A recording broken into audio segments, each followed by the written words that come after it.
they hated Achilles, and for the last 2 years, they understand him. They can fully understand what is the meaning of a betrayal. When your commander betrays the basic truths, the basic understandings that keeps you, that sends you towards fire, they can fully understand what's going on with such a person.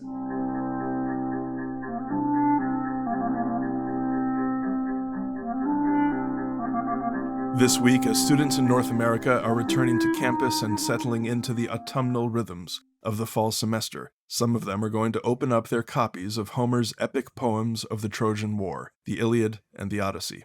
They will read of the Trojan commander Hector's poignant farewell to his wife Andromache, of the Greek warrior Achilles' terrible rage, of Odysseus' long journey home, and of his wife in Ithaca, Penelope, who has endured his absence for some 20 years. For many students, these will be powerful stories, windows into an ancient world of honor and virtue and vice, but for all that, distant stories.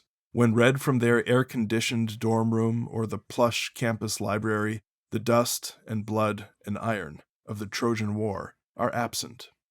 But what happens when these same texts are read by young men and women who do know the weight of putting on armor, who have themselves kissed loved ones goodbye before departing for battle, who, in their tender youth, must walk away from their own infant children in order to defend the country? What happens when the students who stand before Homer's text are not just dispassionately analyzing the soul of the warrior, but are warriors themselves? Welcome to the Tikvah podcast. I'm your host, Jonathan Silver. My guest today is Ido Hevroni, a professor of literature at Shalem College in Jerusalem. For over a decade, Ido has guided Shalem students through Homer's epics, watching them grapple with these eternal questions of personal pride and public duty, private love and public defense, glory and sacrifice. But now, after October 7th, his students find themselves in active combat, and he finds that it is Homer who is helping them explain their own experience back to themselves, and in turn, it's their experience in the tanks and tunnels of Gaza that is teaching them to read Homer with new eyes. If you enjoy this conversation, you can subscribe to the Tikvah podcast on Apple Podcasts, Google Play, Spotify. I hope you'll leave us a 5-star review to help us grow this community of ideas. I welcome your feedback on this or any of our other podcast episodes at podcast@tikvah.org. And of course, if you want to learn more about our work at Tikvah, you can visit our website, tikvah.org, and follow us on Facebook and Twitter. One more thing before we begin. Ido recently wrote about teaching the Odyssey in the pages of Mosaic. It's called Penelope in Jerusalem. Now, that essay was published in honor of Ido's teacher, Amy Apfel-Kass, Zichrona Livracha, whose yahrzeit on the 5th of Elul is taking place on the day that this conversation is originally broadcast. This discussion, too, is dedicated to her memory. Here now is my conversation with Ido Hevroni. Ido Hevroni, welcome to the Tikvah podcast. Happy to be here.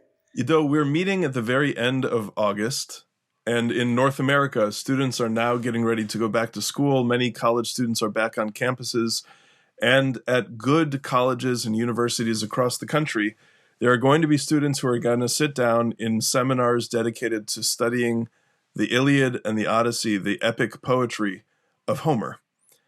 And I think it's worthwhile. Of course, the Iliad is consumed with the question of war. And I think it's worthwhile to turn our gaze to the students in Jerusalem at Shalem College and throughout Israel, who are some of whom are going to soon study that text, as all students at Shalem do. But of course, the main difference is that those students are not thinking about war in an abstract way. For the last years and for years into the future, many of them have been serving in battle. And I want to join you for a conversation about what it's like thinking about Homer, teaching Homer, reading Homer with soldiers. Yes, it's a very interesting experience. From the beginning, I started teaching at Shalem from the first cohort, 2013, And it was a unique experience from the beginning because no one in Israel is teaching in the liberal education tradition. I assume that only in the classic departments one would read the Iliad and the Odyssey. I hope that the entire book, but as far as I know, nobody else is doing it Shalem in Israel. And here at Shalem, we try to follow the tradition of the great books. And I took upon myself to teach this course, especially because I knew that this is a course with a very long tradition. And I knew it is important. I'm a graduate of literature studies in Israel. Never read the entire piece, only one introduction course during my undergraduate studies. I knew, of course, who Homer was. I knew the story of Troy. So I wanted the challenge of doing this, of teaching the great books here in Israel. And from the beginning, it was clear that it's different from teaching it in America. First of all, our students are older, and second, many of them went to the army even before the war, and it changed, from the first year reading Hector saying goodbye to his son, going to war, right? A warrior going to war, saying goodbye to his wife, who tries to convince him to stay at home, and then moving to say goodbye to his son was something that, as far as I understand, in America, a student can know only from the movies. And here in Israel, some of the students in my class had this experience, not of going to war, but going to Miluim, to reserve duty. So last year, all the more so after the October 7th attacks, when your students were not only going to serve in the reserves as a matter of duty, but they were going to serve in the reserves as a matter of duty thrust into active combat. So your students were leaving the seminar table and going to Khan Yunis, and they're leaving the seminar table and they're going to Gaza City and Rafah and all of that. And the question is what fate would have in store for them there. And that must have changed the way that they read the scenes of these epic texts. So I guess, maybe we can step into the text. You've already mentioned one of the most poignant, tear-eliciting type scenes in the Iliad, which is that moment when Hector's wife tries to persuade him not to go. Can you just unpack that for us and tell us what's happening there? Yes, Hector is the chief commander of the Trojan army, and he practically knows from the beginning that they are going to lose because they are not the right side in the matter, right? His younger and spoiled brother, Paris, or Alexandros, kidnapped Helen, wife of Menelaus, one of the Greek commanders, and the Greeks came and tried to get her back in a peaceful way, but it didn't succeed. And then they went for a long war of 10 years. And the book, the Iliad, starts on the 10th year of the war. And there's a battle, and in the middle of the battle, Hector goes back to his city, Troy. He's leaving his troops on the field because he needs to do something. And he takes the opportunity to say something to his wife and little child, Astyanax, and he doesn't find her at home because she went to the wall to observe and to look on the wall, looking for him, and she pleads him. She asks him to stay at home. She already lost her whole family. Her parents were killed by Achilles in a previous battle, and she tells him, you're the only person I have on earth. Please stay here, and if you cannot stay here, please stay in the back. Please keep yourself for me and for our child. He feels for her. He doesn't disagree with her, but he tells her that he He has duties. He must be there. He must be in the head of his soldiers. He sent them to battle. He wouldn't be able to look in the eyes to the wives of the other soldiers if he would leave them in the battlefield and would go back. And then he says goodbye, and that's the last time we see him meeting with his wife, because, spoiler alert, he will be killed towards the end of the book. So the eternal human tensions that arise here between one's private satisfactions and loves and devotions and the duty that one feels and obligations that one has to the common good, to the defense of the city, is so poignant here. We in that scene, Homer goes out of his way to make the baby as adorable as possible and pull at the heartstrings of all of the readers. In the context of Israeli soldiers who are also liberal arts students, I wonder if you can say something about the different reactions that the wives or husbands staying behind and those leaving for battle have in reading that scene. First of all, again, this is a very, very touching scene, and as you say, anyone can understand what's going on. What was unique at Shalem was double, two-faced. One is the students who studied it with me before going to war, and then they used it while going to war. They thought about it. One of them even wrote to me when he returned for the first time home. He had a young niece, who didn't recognize him. So he remembered immediately the story of Astyanax and Andromache and Hector. But the students who went to war and returned understand it more deeply. I can say that they could identify with both sides in a deeper sense, because in previous years people would usually, I assume, tend towards Andromache, or Andromache is Hector's wife. Duty, but it was easy to say that duty comes first. For people who doesn't know firsthand what is the meaning of leaving home and a young child for a few months. But now they could read it more deeply, sense and deeply understand the dilemma that Hector has, the real dilemma and the real choice he makes towards it. One of the students even thought of trying to look, it's practically, basically it's in the beginning, the 6th, I think, book of the Iliad.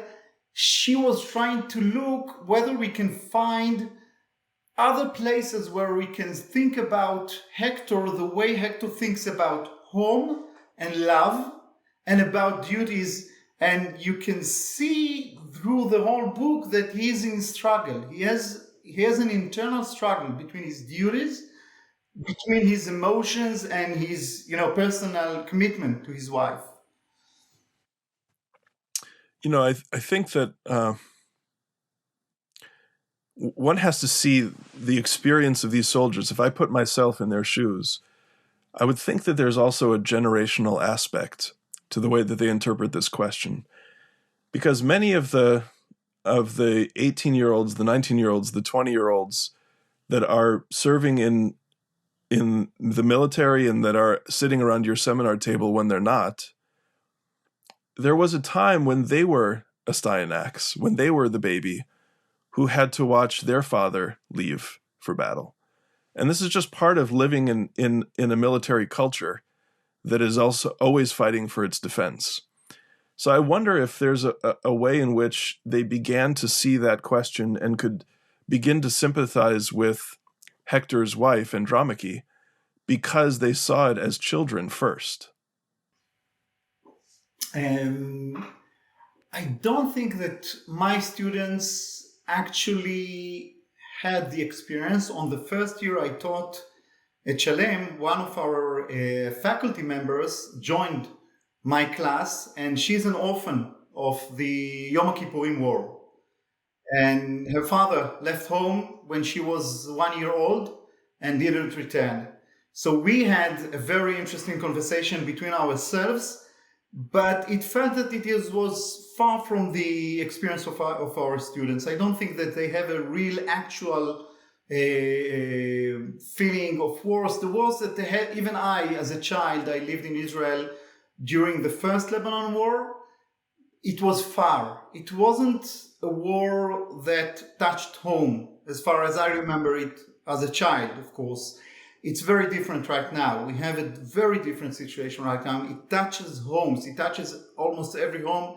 Even if people didn't go to war, they lost friends or knew somebody who died or lost friends or, partners. So it's basically very different right now. Does the experience now for the soldiers who are themselves inhabiting the role in this scene of Hector, who are the ones who have to leave, as many soldiers do, who have to leave their husbands, who have to leave their wives, who have to leave their children, does the fact that Homer has expressed this and portrayed it in this humane way, does it soothe them? Does it help them? Does it inspire them? What does it actually accomplish when they read? What does the text do to them?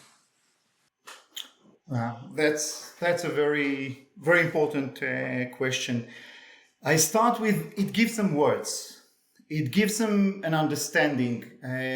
I'm teaching literature mainly because I deeply believe that literature gives us the basic vocabulary and grammar for understanding our lives, right? We have a story, life stories. Today, narrative is not a good word anymore, but basically we do have narratives. We have many experiences and we're collecting them according to a basic understanding of what reality is, of causes and effects, and we have stories.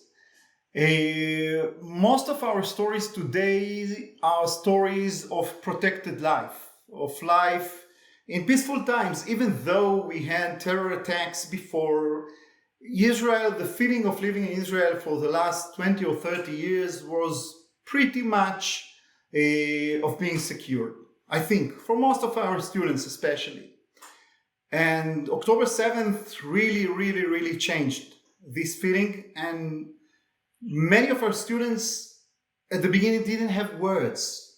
They didn't have ways to understand. Ido, I want to pause for 1 second. I want to say that what you're thinking of is something around the year 2005, the end of, maybe you could date it from the end of the Second Intifada, maybe the disengagement from Gaza, those years until October 7th. That was a period in which, if there was violence in Israel, maybe it was in Judea and Samaria, wherever it was an eruption out of the normal.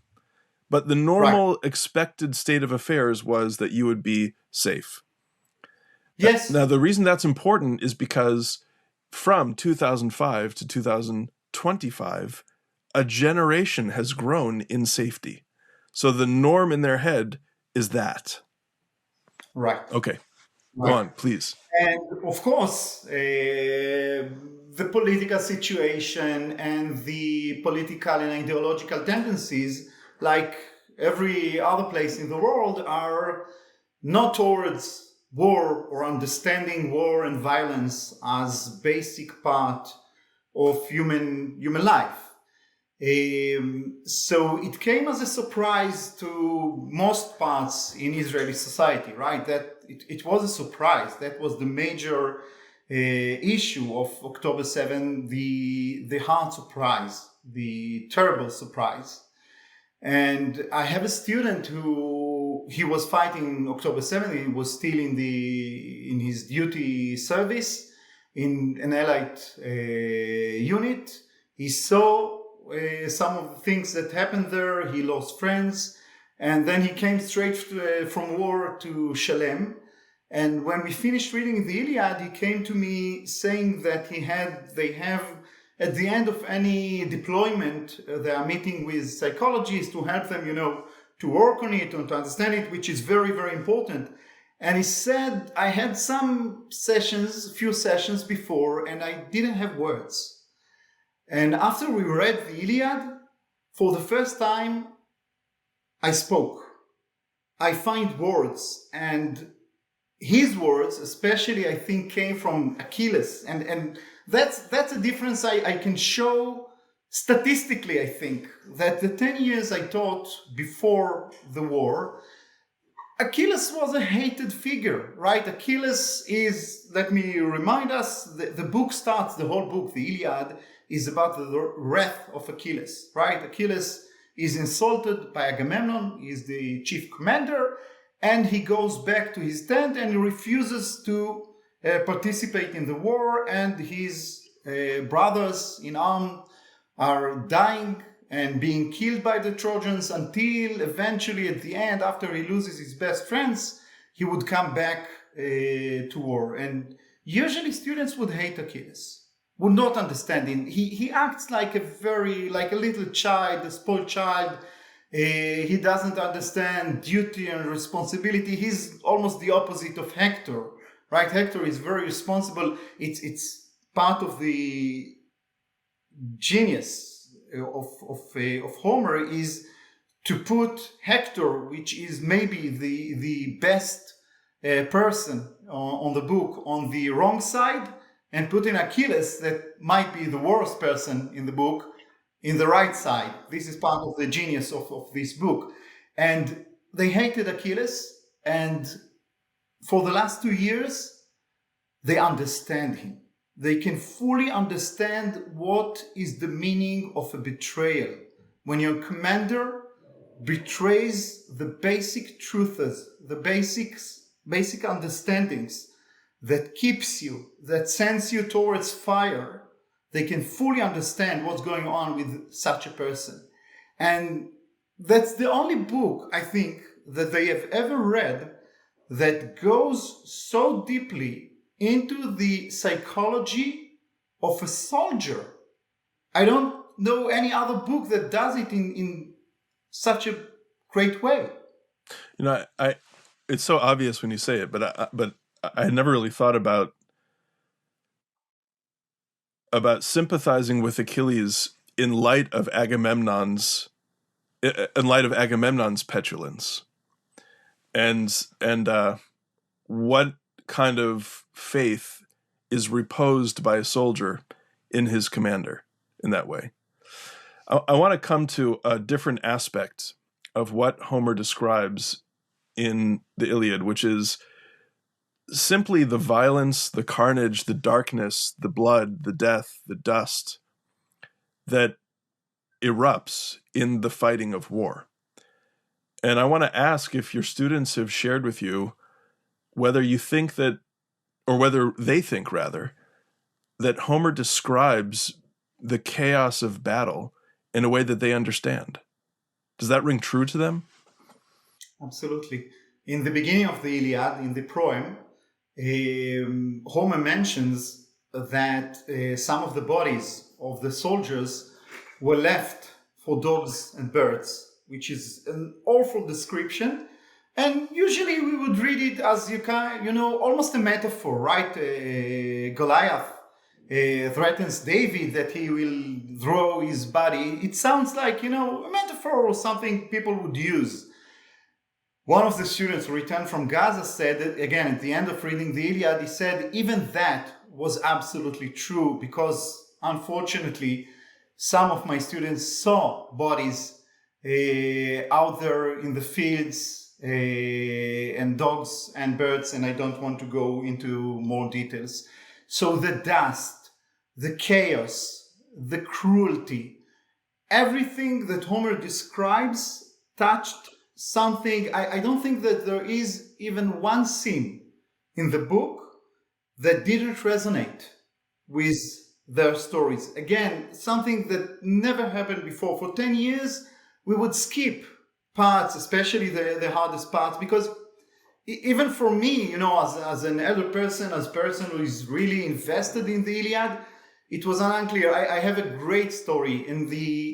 Towards the end of the second book of the Iliad, the ship catalog, It's a very, very, very long list of all the commanders of the Greek Army, with some stories about everyone, how many soldiers, how many ships they brought with them. That might be considered the most boring part of the book, which I usually skipped while reading.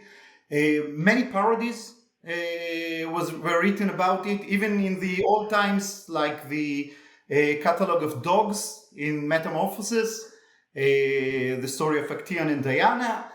And this year, when we were speaking about it, and I was half laughing about it, one of the students very seriously stopped me and he said that was one of the most exciting moments in the book. And I said, how? That's a list of warriors. And he said it reminded him when they stood in the night before entering Gaza. It was, I think, a division of people. It was night. You couldn't see, again, dust. But the commander, when speaking to the whole soldiers, started mentioning the names of the old commanders and units. And he said, I knew most of them. I served with them in the past. I knew who they were. And when we entered Gaza, I knew exactly who is on my right and who's on my left and which unit is keeping my back. I knew the stories. I knew the backgrounds. It gave me such a strength.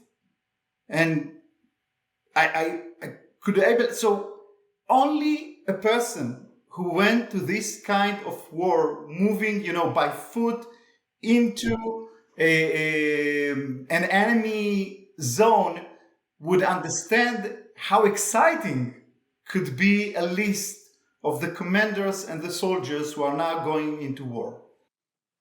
What about there is a heroic aspect to the military excellence that we see among some of the Greeks. Did that resonate with the heroes of the IDF? After a year of teaching at Shalem and understanding that this is totally new to me, I started thinking, I assumed that there were in the past people like me who had the opportunity to teach the Iliad and the Odyssey during wartime. And one of them was Bernard Knox, the classicist. And his story of return to the classics is very, very interesting. He writes it in the introduction to the Iliad, the Fagles translation. He was an officer in the intelligence, the American intelligence. He was British by origin. He studied, I think, in Cambridge, read the classics, never thought of coming back to the classics. But while in April 45, he's in Italy. He encounters an ambush, German ambush. He goes to take cover. And then while, telling commands to his troops, he finds a book, opening it, and it's the Eclogues by Virgil. He tries to read it, and that brings him back to the classics, and he swears that if he's going out alive, he will return to the classics. He will give the classics a second chance. And what he says is that the classics, and especially the Iliad, captures the entirety of war, which is the double face of war. I think that the most famous, maybe one of the famous essays about the Iliad is what Simone Weil wrote about it, which she says that that's the best mirror of the horrors of war. Knox quotes her, but he says that it's also the best mirror of the best of men. Because only war challenges and can bring out of people, unfortunately, things that cannot go out, like courage. There's no way to be so courageous like one has to be in war. Duty, commitment, loyalty to your brothers in arms. So there's the Iliad captures the double face of the war, and it's great in both aspects. How horrible it is, and how wonderful or amazing it is.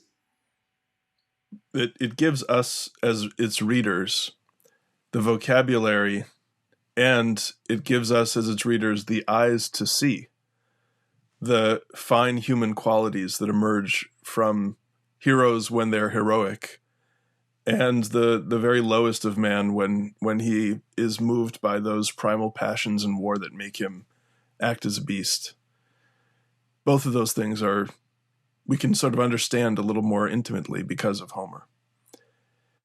Let's move now to the other great Homeric epic, to the Odyssey. Odysseus is not like Hector. Odysseus is not like Achilles. How does Odysseus figure into the experience of students at Shalem who are serving in the military and studying Homer when they're not? One of my students who studied the Iliad and the Odyssey with me before the war, at the end of last year, he said that when he was called on Tzav Shmone, right, in the emergency calling for the reserve, he took the Iliad and the Odyssey with him, and he couldn't read the Odyssey while in war, but he could read the Iliad. And only when he returned home, he could start reading the Odyssey, and he said, then I understood that the Iliad is only a preparation for the Odyssey. That war is only a preparation for the return. The return is even harder than war itself, and that connects us back to Hector and Andromache. Because if you see movies, you can identify with Hector and Andromache, but you cannot think about the price of the couple, the price of a home, which eventually the couple were departed because of war. And even if they go back, and even if the soldier has no PTSD with him, he's a different person. Because if you read the Iliad, you understand that a person who went to a war like the Iliad is a different person, and the wife who stayed at home is a different person as well. She struggles as well. And it's amazing that Homer dedicates a whole book to the return, right? It's very interesting because dedicating a book to war, there's a lot of mythologies of war, but dedicating a book to the return, it's very, very deeply understanding the psychological aspects and the changes that people are going through participating in a war and waiting at home for someone who went to war. So I'd like to take up three of the key characters from the Odyssey and ask what lessons your students tend to take from them. The first is Penelope. The second is Odysseus himself. Penelope, namely, the woman who is changed by the experience of maintaining the home while her husband is at war. The second is Odysseus, namely, the man who left and now, after his own torture and agony, seeks to re-enter the home. And the third person is Telemachus, the son of Penelope and Odysseus, who, for these last many years, has been searching out for his father. Okay, I should start, of course, with mentioning my mentor, Amy Cass, which is the occasion that we speak, and her yahrzeit is towards us. It's on the Elul 5th. And I learned from her that there are more than one journey in the Odyssey, 3 journeys. Let me just say, hold on one second. Let me just interject. Amy Cass is one of the storied, legendary teachers of the canon of great books, and the Odyssey was one of her particular passions. for many years, she taught students in America, and one of her grade students happened to be this Israeli professor that came to seek her wisdom. Before you go on, maybe it's just worth this little detour. Tell us the story of how you came to learn Homer with Amy Cass. Okay. It started from Shalem Center, where I was for 2 years.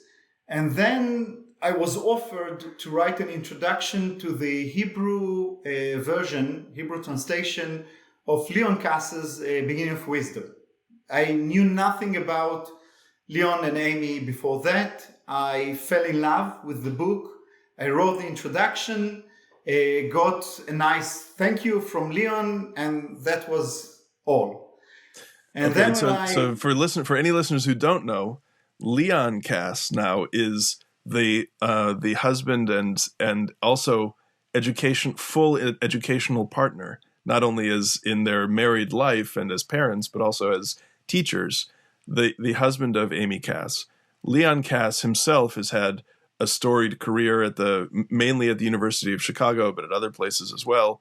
The author of many, many important books. He's one of the chief rabbis of Tikvah, and he is also now the dean of faculty at Shalem College. Okay, that's just the context here.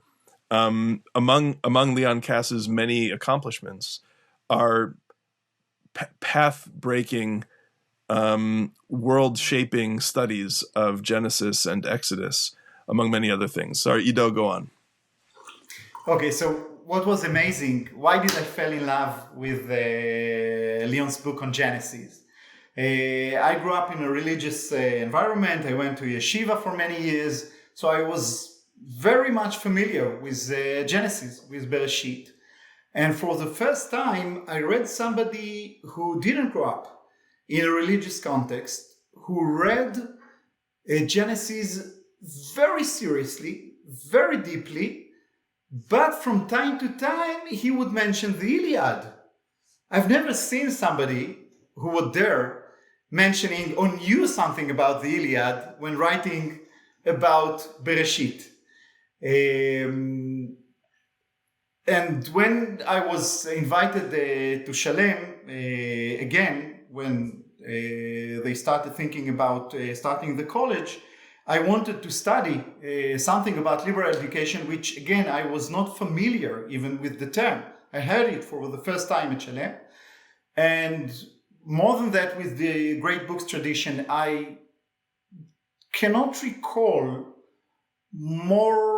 even half a dozen books that I read entirely during my BA or during working on my PhD. This is not the way we study in Israel. So I went to America to visit the colleges and to meet with people. And I met with Amy and Leon, who were wonderful. We sat for 3 hours in Washington.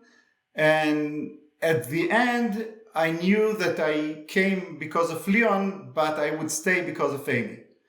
And I asked her to be my mentor. She was already ill. She had cancer. And she agreed to do it via email because she couldn't do it in another way. And for, I think, the first year I taught, almost after every class, I would write her a summary of class and she would react and guide me. And she sent me her lectures. And one of the things she taught me is that the Odyssey is not about just the journey of Odysseus, which is what usually people think, but there are 2 other journeys in the book. But let's start with Odysseus. One of the things that my students this year, a paper that was submitted to me at the end of this year, is by a student who, of course, returned from war, trying to find whether Odysseus really wants to come back, right? Odysseus says that for 10 years he couldn't return, but he always wanted to return. But this student shows that there are some places where one can see that Odysseus himself is not sure he wants to come back. And that's also one of the effects of war. In war, you can be a hero. In war, you can live in loyalty. You can feel a brotherhood that you would never feel, in your gray life as, a clerk in a bank. And this is, again, something we have to take into account when thinking about the people who return from war. So that's about Odysseus and his journey. But what Amy shows brilliantly, I think, is that Penelope went through a journey.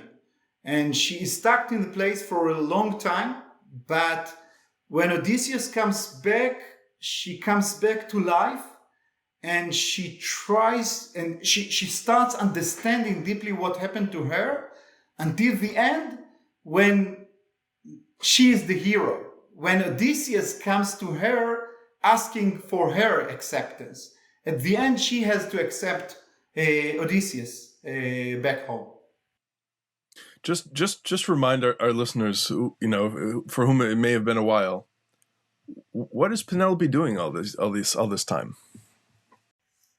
Okay, the book starts again at the 10th year after the victory of the Greeks on the Trojans. All the other warriors came back or died, but all of them are known. Their destiny or what happened to them is known, except for the warriors who went out from Ithaca, which is the kingdom, a small island that Odysseus is the ruler.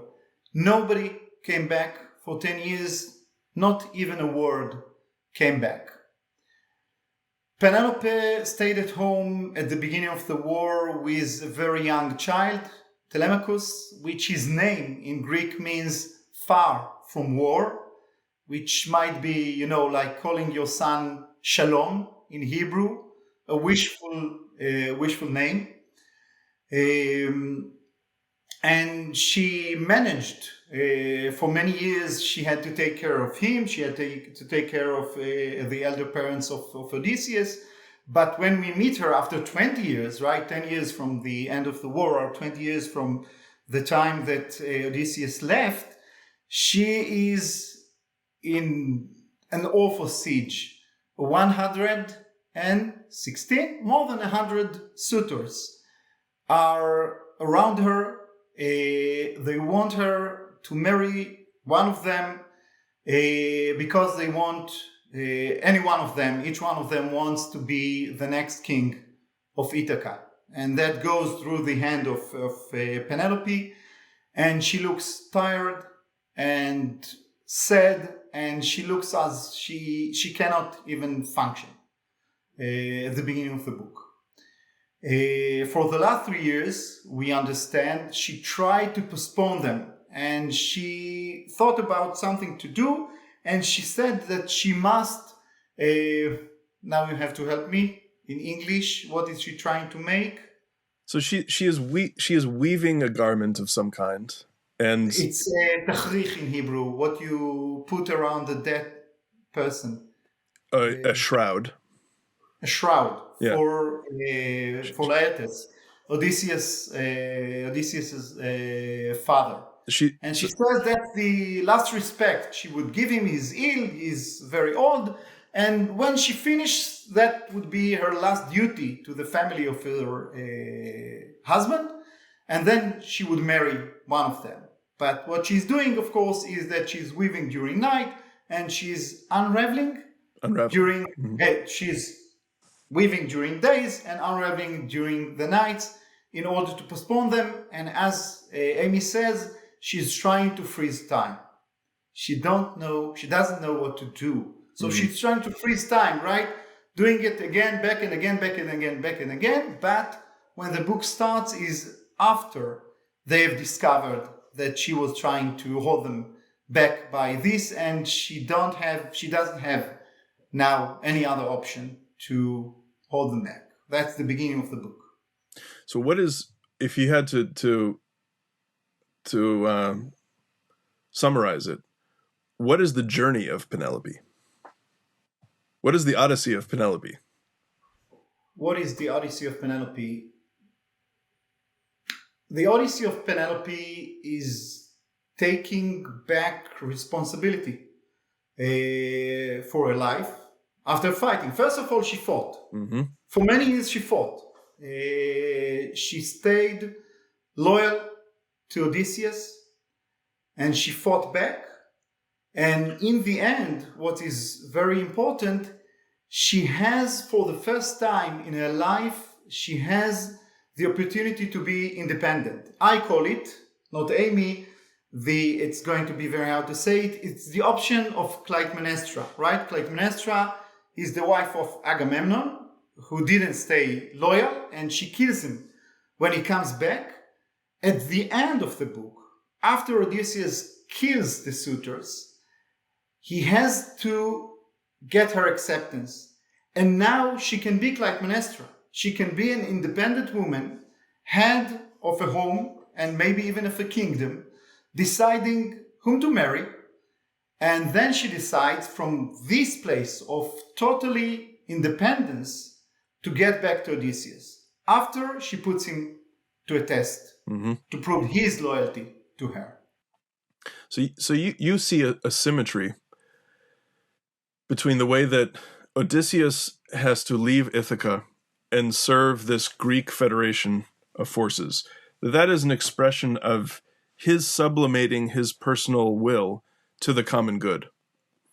And she too, for many years during the same time period, must sublimate her independence, her personal desires, to another sphere of obligation, to his family, to the kingdom that they share. But she is responsible for serving that common good, just as Odysseus is responsible for fighting on behalf of Agamemnon. Yes, that's for the many years, but now... So now the Odyssey, if you like, of Penelope is that having come to the end of that obligation, she is confronted with a choice. She's confronted with a choice. After many years, she couldn't decide and didn't know what to do. She's confronted with a choice, whether to take him back or now, to be independent on the time she can be independent. And whether, the question is whether they can weave back the stories, because when she accepts him, he's not the same person. And she's not the same person. There's a very moving moment when Odysseus speaks. He speaks about it theoretically, but eventually he would prove that he is loyal to his worldview. When he has the opportunity to stay young forever, immortal, with Calypso, which is a goddess, he says, I prefer to return home to Penelope. And she says, but I'm an immortal. I will stay beautiful forever. And she won't. And he says, I know she'll get older. I know she'll have wrinkles, but I want her. I want her as an entire person with all the tragic aspects of being a human being. And this is again part of the journey of both Odysseus and Penelope. Understanding that as human beings, we will get older, we will die eventually, and accepting each other with our flaws and with all the breaks we have inside of us. That's I think the culmination of the book for both the couple, for Odysseus and for Penelope. So Ido, is it right to say that for your students encountering this text, look, the married students among them who were married in a traditional Jewish ceremony of some kind, they have undertaken a covenantal responsibility to their wife or husband. So they don't stand before an absolute blank slate, clean choice, like they can just walk away. That's not the same context exactly. Nevertheless, there is some kind of elemental human sentiment that you can't ignore, which is that I am a different person because of this experience. You, the returning husband from war, you are a different person from this experience. And if we are to knit back together this marriage, we need to take into account the newness of who we are now, and make a new choice. Yes, there's always the fantasy, right, of honey, I'm home. And, even when I went to Miluim, returning home after 2 weeks, only 2 weeks, not fighting, just, patrolling somewhere in Samaria, I'm not the same person. And my wife, who fought to keep the house, is not the same person. And it always takes time to get used to it, to get back to it. And I had a unique experience. The experience of being in the army is a unique experience. It's even in peaceful times, it's very different. You live again with, your peers on the same age. You shower with them in the same shower. You sleep with other people. They see you in your worst situations. You help each other in all kinds of very interesting, somebody even funny situations. And then you return home. And you want to share everything with your wife, but you have to remember that she stayed home with your 2 or 3 or 4 children and worked very hard. And the only thing she wants to do the moment you come back is to throw everything to your hands and leave you the dishes and go away from some kind of vacation. And that's the usual experience. And it takes time and understanding to get used to each other and to accept each other as a bit different. So let's go to those 2 or 3 or 4 children and see and pick up the strand of Telemachus in the story. Right. Here I can do something which is really almost statistically. The first book of the Odyssey starts at the home of Odysseus. Of course, he's not here. And Telemachus is sitting there among the suitors, which some of them were his friends. They are the same age. And he is dreaming about his father returning home and bringing order back, like a little child. He's more than 20 years old. His father went to war in this age, but he never had a father. So he's not really familiar with the aspects of being the master of your home or Ithaca, your kingdom. And then Athena comes and she speaks to him as if she's disguised as one of his father's friends. And it's a kind of a very, very fast empowerment of bringing him to his real age, to his mind to be the same as his biological age. And then Athena goes, and the poet starts singing a sad song about the return or the tragic return of the Achaeans, of the Greek soldiers back. It is one of the new songs. And all the young people really like it, but Penelope doesn't like it. And she comes back from the upper floor and she asks them to turn off the music, as I do almost every Friday when my daughters put the new music. And she says, that's too sad for me. And Telemachus said, please be quiet. We like this song. You should go back to your room.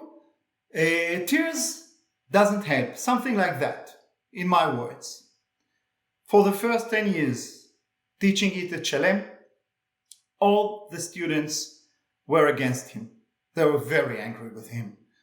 How can he speak like this to his mother, etc.? And I would have to be, the devil's advocate and try to convince them that, yes, it's not nice, but it's the first time that Telemachus is doing something against the authority. It's, to be a grown-up for the first time is to rebel. He rebels. It's not nice. It's like, a puppy who starts to bite in order to check his new teeth. I had to work hard. This year, nobody was on the side of Penelope. All the students sided with Telemachus. He's absolutely right. Tears won't help. She doesn't react the right. She has to take herself in her hands. She has to do something, and Telemachus is doing something. That's a change so I had to take the place of Penelope, of course, and protect her and to say this is not nice, a young person speaking like this to his mother, but that's a change that I can show. It's a total opposite from the years before the war and after the war. Well, Ido, for taking us by the hand and bringing us around your seminar table and helping us understand the role that Homer as an author has played in the moral imagination of this generation of Zionist fighters. Thank you for joining us. Thank you very much.